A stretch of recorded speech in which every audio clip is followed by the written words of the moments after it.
มื้อนี้จักข้อยเป็นหยังคือจะกินซุปผักหั้นนะข้อยก็เลยว่าไปตลาดนี่ไปก็ไปเห็นปูแด่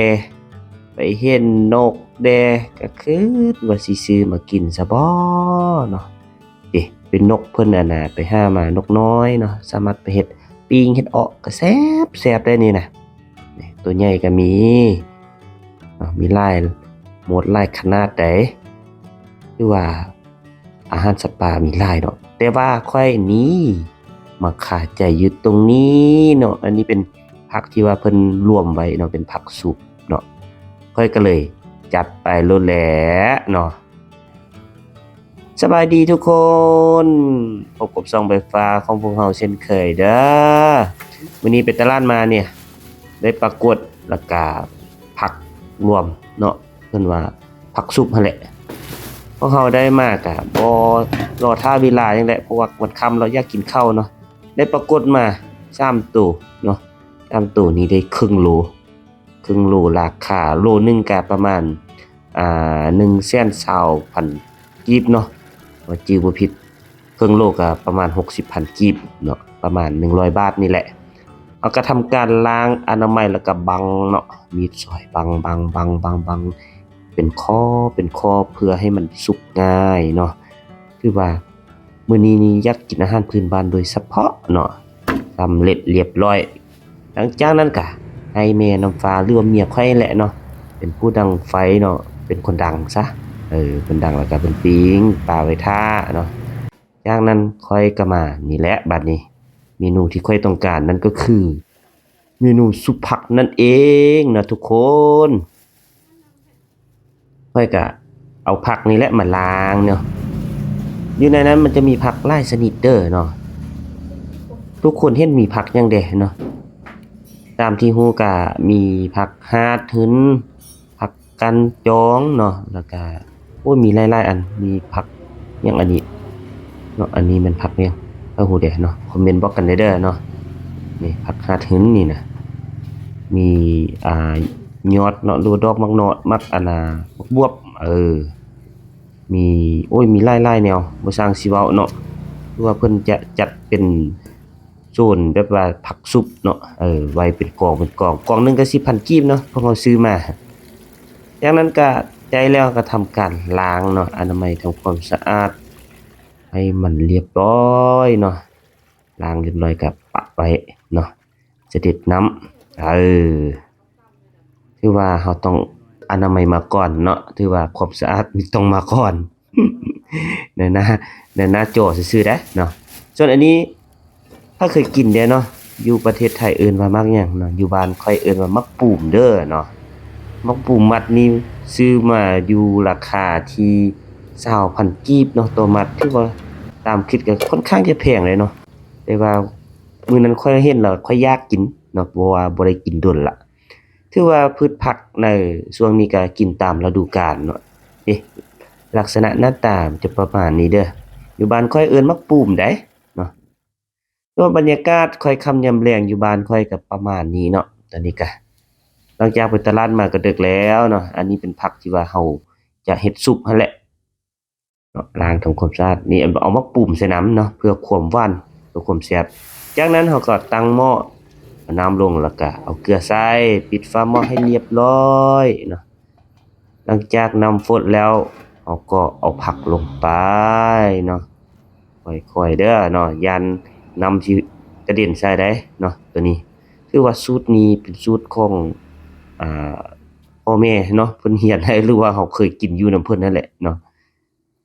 นี่ก็คือการลวกผักพวกเราจะบ่ได้ปิดฝาหม้อเด้อเนาะสูตรพ่อฟ้านี่การลวกผักคันว่าเราปิดฝาหม้อนี่ผักจะเป็นสีเหลืองเนาะมันจะบ่เขียวมันจะบ่งามหลังจากผักที่ว่ามันสุกแล้วเราก็ค่อยๆตักออกยันน้ำมันกระเด็นใส่เนี่ยอันนี้เป็นเครื่องเนาะที่ว่าเราจะผสมเนาะมะเผ็ดข่าขิงแล้วก็ผักเทียมผักบัวเนาะประมาณนี้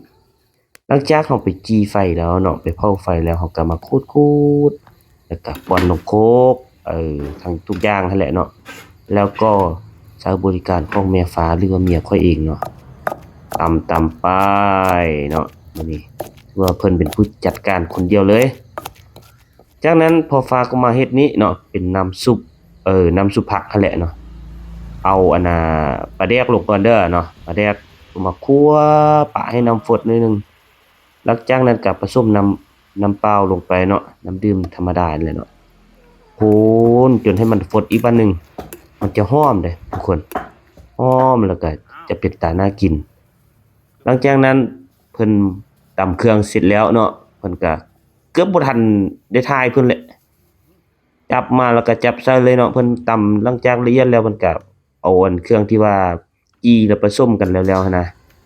ตำแล้วก็ผสมลงไปอันนี้เป็นผงนัวเด้อเนาะแป้งนัวเอาแป้งนัวแล้วจากนั้นก็อันน่ะใส่น้ำหยังน้ำอมฤตเนาะ น้ำปลาแดกที่ว่าพวกเขาคั่วเมื่อกี้นี่แหละเอาลงไปเนาะตัวนี้คือว่าเฮาค่อยๆเอาลงก่อนเด้อเนาะเพราะว่ายานมันสิเข็มในเบื้องต้นนะเนาะเพราะว่าปลาแดกป่องเมื่อกี้นี่ก็ก็ลองชิมเบิ่งเนาะก็ลืมเบิ่งว่ามันยี่ห้อหยังหน้าตาก็จะประมาณเด้อนี้เด้อเนาะอันนี้เป็นหน้าตาซุปผักรูดพอฟ้าหรือว่ารูดคุณหลวงพ่อบางก็เพิ่นก็กินเดี๋ยวนี้แหละเนาะอันว่าซุปผักน่ะเนาะเป็นการขั้นตอนการทดลองขั้นตอนการชิมแม่ฟ้าว่าแซ่บบ่ซั่นแต่ว่าพอฟ้าว่าค่อนข้างยักจางนิดนึงเนาะก็เลยว่านี่ตัวช่วยน้ำปลามาใส่เลยเนาะเพราะปลาแดกเจ้านี้นี่ค่อนข้างจะบ่เข้มปานใดเนาะก็เลยว่าเติมน้ำปลาหน่อยนึงลงไปหน้าตาออกมาจะประมาณนี้เด้อเนาะหน้าตาของซุปผักเนาะซุปผักหลวงพระบางของพวกเฮาธรรมดาจะใส่มะง่าเนาะมะง่าคั่วแล้วก็จะตำพอเล็กน้อยนึงแล้วก็จะผสมลงไปอีกตึมเนาะนี่ถือว่าเป็นการทดลอง การชิมหรือการกินแหละกินไปกินมาอิ่มก่อน แซ่บเนาะเพิ่นว่าค่อยนี่แหละ เอาบัดนี้แล้วก็จัดใส่ถ้วยใส่จานบัดนี้นี่สวยงามบ่ทุกคนน่ากินบ่นี่ไปตลาดมาเนาะกล่องหนึง 10,000 กีบได้นี่คันไปซื้อเพิ่นนี่ก็ประมาณ 20,000 เนาะถือว่าคูณ2ขึ้นไปพุ่นใช่บ่ตักใส่แล้วเพิ่นก็ซีมขึ้นมากลับมาเบิ่งปลาของพวกเฮาบัดนี้เนาะปลาไว้โดนเติบแล้วนี่สีสันหน้าตาก็เริ่มเป็นตาน่ากินแล้วได้นี่ปรากฏเด้อเนาะบ่แม่นปลาดุกเด้นี่เบิ่งไปเบิ่งมาคือคล้ายๆปลาดุกเว้ย เอาปิ้งบัดนี้ปิ้งแล้วก็ปีนบัดนี้ไก่จะสุกแล้วอันนี้หลังจากปิ้งปลาแล้วพวกเฮาก็ยังมีน้ำปลาแดกเนาะหรือว่าน้ำปลาร้าที่ว่ายังขาอยู่ที่ว่าอยู่ในหม้อน่ะเนาะอย่างน้อยนึงนี่ก็มาเฮ็ดแกงซะเนาะเอามักเผ็ดลงไปแล้วก็เมื่อกี้เป็น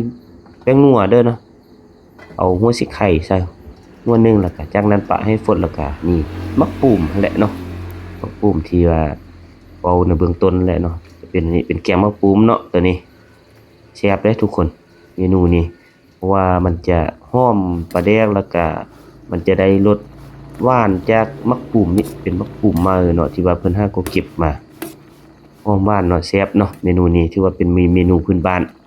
ที่ว่าเคยกินมาแต่ยามน้อยไปแล้วเนาะเมนูง่ายๆเอาซะแล้วก็สำเร็จแล้วได้บัดนี้เนาะตักใส่ถ้วยโลแล้วถือว่าเมนูในมื้อนี้ก็ออกเป็นคล้ายๆแบบเป็นออกเมนูผักเนาะส่วนใหญ่เป็นเมนูผักสำเร็จเนาะเมนูในมื้อนี้มี3อย่างก็คือซุปผักเนาะนี่เมนูแรกซองมาก็คือปิ้งปลากด3ตัวแล้วก็นี่เลยแกงมะปุ่มเนาะมากินข้าวนำกันเด้อมื้อนี้3เมนูจัดไป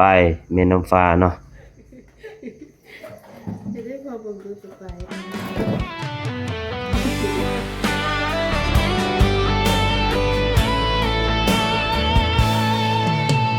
เราสองคนเดินมาด้วยกันผ่านวันคืนที่ไม่ง่ายได้